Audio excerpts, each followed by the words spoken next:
రాష్ట్ర వ్యాప్తంగా వైకుంఠ ఏకాదశి శోభ నెలకొంది. స్వామివారి ఉత్తర ద్వార దర్శనాల కోసం భక్తులు వేకోజాము నుంచి తరలి రావడంతో ఆలయాలు కిక్కిరిశాయి. గోవిందనామస్మరణతో శ్రీనివాసుని దర్శించుకుని భక్తులు మొక్కులు చెల్లించుకున్నారు. ఆలయ పరిసరాల్లో ఎలాంటి అవాంఛనీయ ఘటనలు తలెత్తకుండా అధికారులు పటిష్ట ఏర్పాట్లు చేశారు. ముక్కోటి ఏకాదశి పర్వదినాన్ని పురస్కరించుకుని విజయవాడ శివారు తాడిగడప శ్రీ లక్ష్మీ వెంకటేశ్వరస్వామి ఆలయంలో వెన్నతో వెంకటేశ్వరుణ్ణి అందంగా అలంకరించారు. గన్నవరంలో భక్తులు కిలోమీటర్ల మేర వేచి ఉండి స్వామివారిని దర్శించుకున్నారు. కృష్ణా జిల్లా ఘంటసాల మండలం శ్రీకాకుళంలో వేంచేసిన శ్రీకాళేశ్వరస్వామి ఉత్తరద్వార దర్శనం, గరుడ వాహనంపై గ్రామోత్సవం వైభవంగా సాగింది. మంగళగిరి శ్రీ లక్ష్మీ నరసింహస్వామి ఆలయంలో ముక్కోటి ఏకాదశి ఉత్సవాలు ఘనంగా ప్రారంభమయ్యాయి.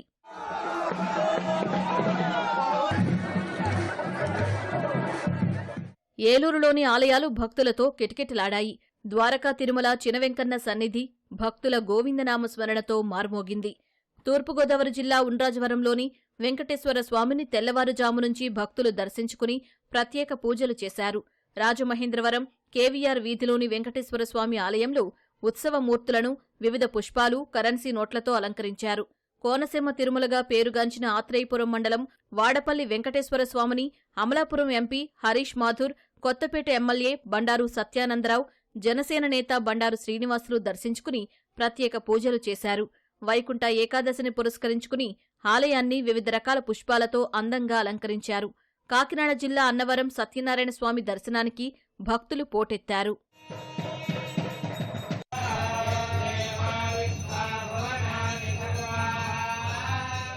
సింహాచలం సింహాద్రి అప్పన్నను ఎమ్మెల్యేలు అదితి గజపతిరాజు, గంటా శ్రీనివాసరావు దర్శించుకున్నారు. ఉత్తరద్వారంలో మహావిష్ణువు అవతారంలో స్వామి భక్తులకు దర్శనమిచ్చారు. శ్రీకాకుళం జిల్లా అరసవెల్లి సూర్యనారాయణ స్వామి ఆలయంలో ముక్కోటి ఏకాదశి పూజలు వైభవంగా జరిగాయి. విజయనగరం జిల్లా నెల్లిమర్ల మండలం రామతీర్థంలోని కోదండ రామస్వామి గిరి ప్రదక్షిణ ఘనంగా జరిగింది. వందల మంది భక్తులు వెంటరాగా కోలాటం, తప్పెటగుళ్లు, హరిదాసులు వంటి సాంస్కృతిక ప్రదర్శనలతో 10 కిలోమీటర్ల మేర గిరి ప్రదక్షిణ సాగింది.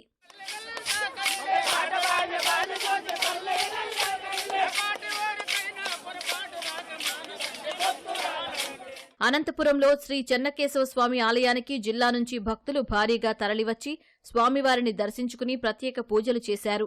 కడప జిల్లా వేంపల్లెలో స్వామివారిని ఆలయ పూజారులు పత్తితో అలంకరించి విశేష పూజల అనంతరం భక్తులకు దర్శన భాగ్యం కల్పించారు. తిరుమల తొలిగడప దేవుని కడప శ్రీ వెంకటేశ్వర స్వామి ఆలయానికి తెల్లవారుజాము నుంచే భక్తులు పోటెత్తారు. ఒంటిమిట్ట శ్రీ కోదండరామయ్య స్వామి ఆలయానికి భక్తులు భారీగా తరలివచ్చారు. నెల్లూరు రూరల్ మండలంలోని వేదగిరి లక్ష్మీ నరసింహస్వామిని మున్సిపల్ శాఖ మంత్రి నారాయణ కుటుంబ సమేతంగా దర్శించుకుని ప్రత్యేక పూజలు చేశారు. శ్రీనివాస మంగాపురం శ్రీ కళ్యాణ వెంకటేశ్వర స్వామి ఆలయంలో వైకుంఠ ఏకాదశి వేళ టీటీడీ ప్రత్యేక దర్శన ఏర్పాట్లు చేసింది.